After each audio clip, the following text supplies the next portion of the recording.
Hi, my name is Robin Tozier. I'm a student here at Wake Forest University in the Professional Studies Master Enterprise Risk Management program. Today, my presentation will be a risk management assessment of Wake Forest University. Our agenda today will be a review of a risk register, a heat map, a risk assessment, and a risk report.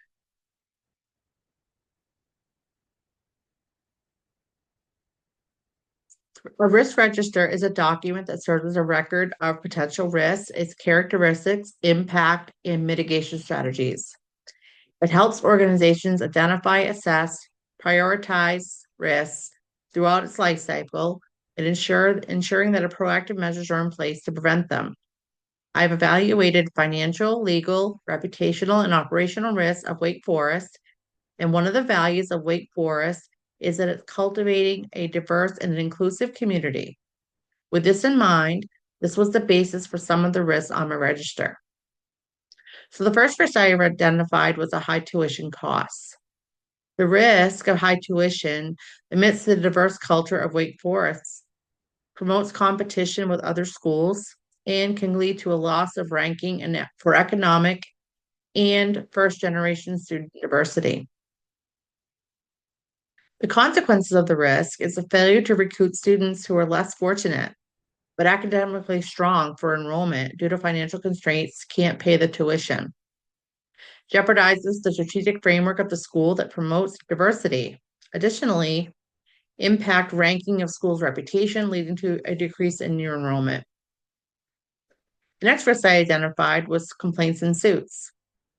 The risk of complaints and suits can affect the reputation of the school on social media and can affect recruiting of staff and the confidence of just having employer integrity. The consequence of the risk is poor reputation on social media platforms, impact on employee and student morale, and increased insurance premiums due to lawsuits. The next risk is lack of diversity. The risk of lack of diversity limits the view of the world from the student's perspective and increase the rates of transfers of students.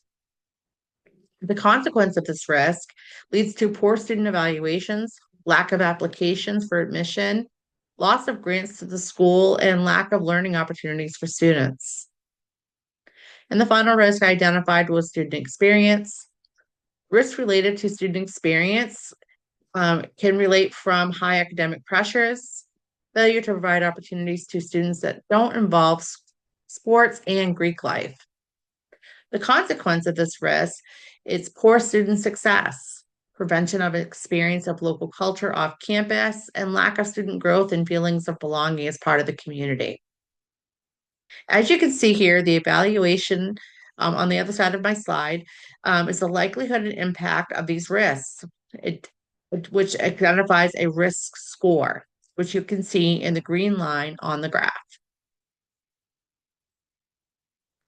The heat map that I've identified here, so heat map shows the range of insignificant to catastrophic consequences of the risks and the likelihood of the impact. As you can see, I've identified that financial, reputational, and operation risks are in the moderate category, and legal issues are in the major category. In this slide, with implementing some controls, we can address the lowering the high tuition costs, which provides opportunities with a focus on lower income students, an opportunity to collaborate with high schools to promote in-state tuition rates for qualified academic student enrollment. Controlling complaints and suits can be through comprehensive insurance coverage, create clear and ethical policies for employees and students, and management of those social media reviews. Controlling the lack of diversity promotes engagement in innovation and learning opportunities, an opportunity to outreach to local community and help support that diversity. And finally, the student balance. So controlling student experience can promote student engagement and opportunities for students to have balance of academics, and it promotes other learning opportunities for students. And as you can see on the other side of my slide, with revising those this risk can bring down those overall risk scores.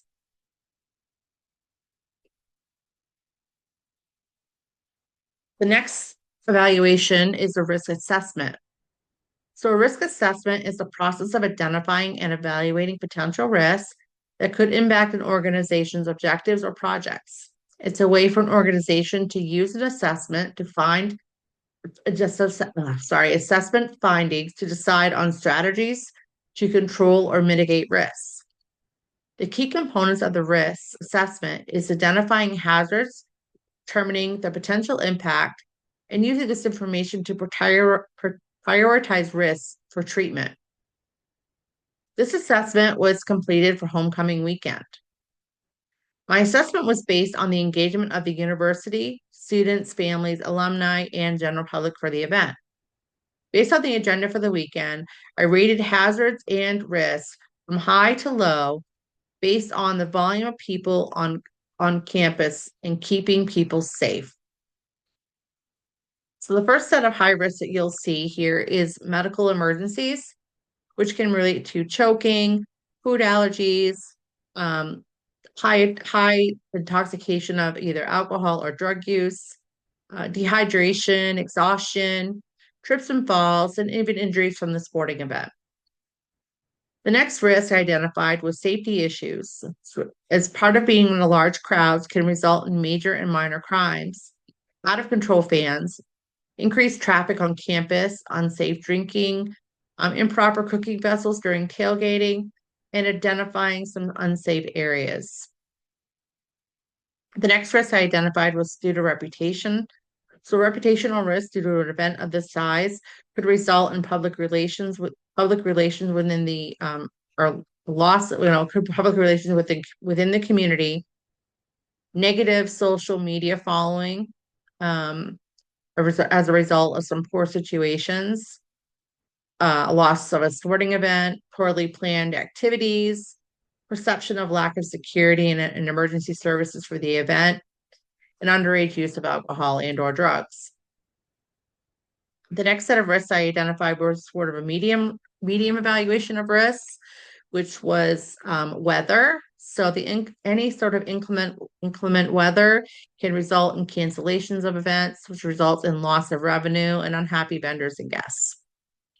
And property damage and vandalism can result just from damage from others to the campus property.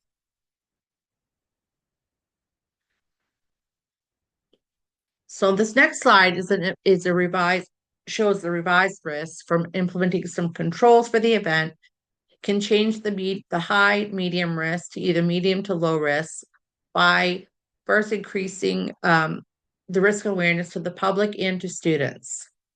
So a way you could do that would be establishing some legal ramifications and student expectations for underage drinking and drug use on campus, staffing of emergency workers such as ambulance, fire, security, and police, clearly and publicly establishing expectations prior and during to the event of all attendees with no alcohol and drug allowed, and those will be strictly enforced. All violators of any of these policies, rules of Wake Forest and or illegal activity people will be immediately removed from the premises. To reduce the risk from medium to low under safety.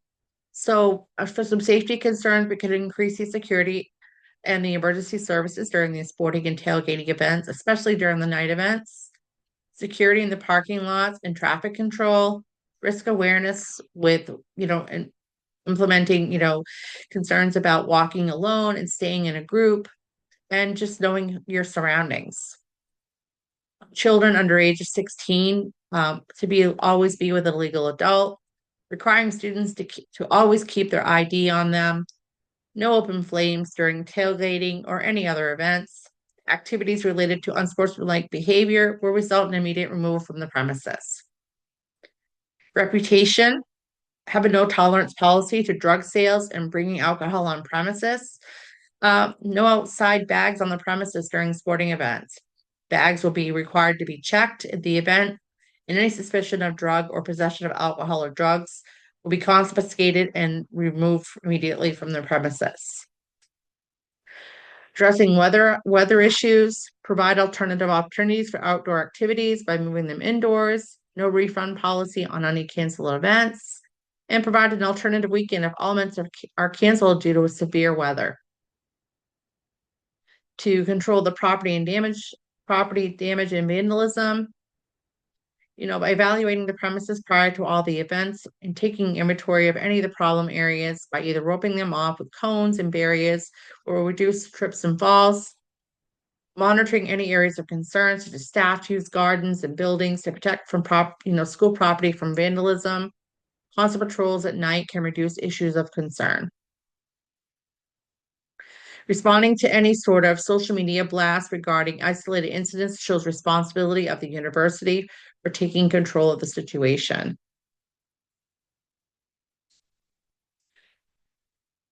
So the next risk assessment is the risk report. So the risk report identifies potential risks to an organization based on legal and reputational issues. It identifies the severity and suggests ways to manage them. So in this first slide, we'll talk about legal risks and assessing of those legal risks.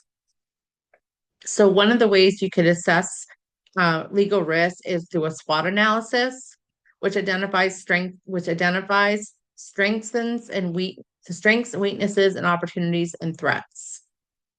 Mapping is another way to identify risks for placement of impact, as we saw as I demonstrated in slide 4. And brainstorming with employees within the organization.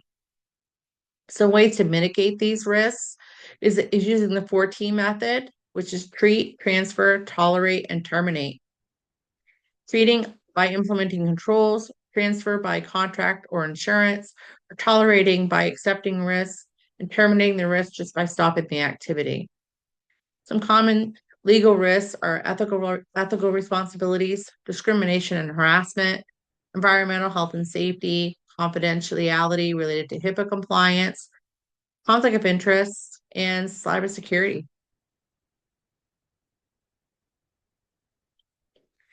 The next risk we're going to evaluate on this report is reputational risk. So reputational risk is a process of protecting an organization's image by identifying the risks that can result from public perception, negativity on social media posts, or unethical actions by employees or others associated with the organization. Monitoring social media platforms such as Google reviews, stakeholder surveys, in addition, consulting with staff by performing some brainstorming activities for risk assessment. Again, mitigating those risks through the 4Ts and treating by implementing controls, transferring by contract or insurance, tolerating, accepting risks, terminating risks is to stop the activities, and training staff to educate areas that could result in risks that involve staff and student behaviors and promote learning environments for staff and students. So common reputational risks is unethical responsibility, discrimination, harassment, environmental health and safety, conflicts of interest, poor administration, and some financial issues. Some recommendations on for reputational risk is establish the governance and oversight of legal obligations. Establish protocol for compliance manager to ensure that the university is meeting its legal requirements. Develop practices and procedures to monitor and manage social media posts to reduce reputational risks. Ensure that literature that is public correctly reflects the vision and values of the organization's reputation. Promote transparency of the organization by responding to allegations as soon as possible. So some final thoughts today: spreading risk awareness by identifying, evaluating, mitigating risks, and then developing action plans and monitoring those risks strengthens the overall organization. Thank you for your time today. I hope you found this informative and helpful when assessing and mitigating risk for Wake Forest University.